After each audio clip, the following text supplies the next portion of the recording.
So how would you feel when I say the phrase mental health? You probably feel sad, right? Or you're feeling sad because I said that you should be sad. Or maybe the word crazy. I have no idea how would you feel after you heard the phrase mental health, but for most of the people around us, it's usually sad.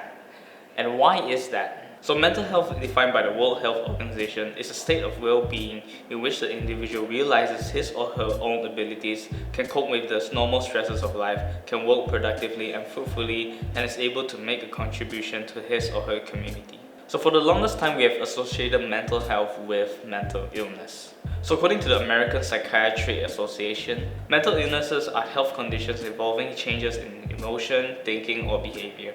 Mental illnesses are associated with distress and or problems functioning in social, work, or family activities. I would definitely say it's very hard to use the word mental illness. I mean, no one would like to say to someone else that they are mentally ill. But the more we understand how to use our words correctly, the better it is for us to communicate our problems, and in the end, it's much easier for us to seek for help when we need it to. So I used to suffer from mental illnesses when I was in my uni days. I remember crying every night about the things that happened to me. At that moment, it feels like I was falling into this abyss, this deep, dark place, and it just feels like there's no way out of it. But I thank God that committing suicide didn't came in mind. To this day, I'm still not sure about what actually pulled me out of this black hole. But what I've remembered is this important question that I asked myself. So the important question is, what is this one thing that I'm still holding on to right now? And you might have guessed it, it was filmmaking. So filmmaking plays a huge part in my life.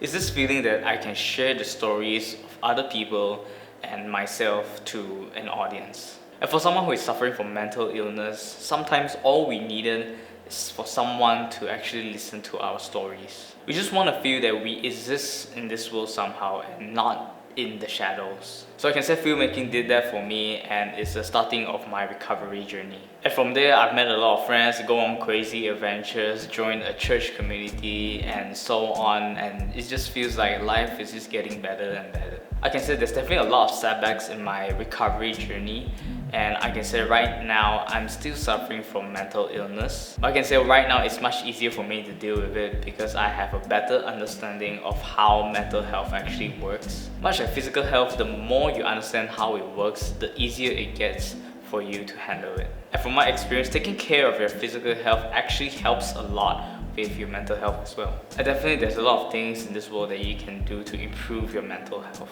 But for now, let's take it one step at a time and try to redefine mental health and try to have a new perspective when it comes to mental health.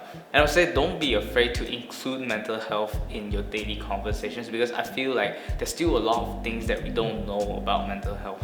And I strongly believe if you have a great understanding of mental health, there's absolutely nothing in this world that can stop you from being great.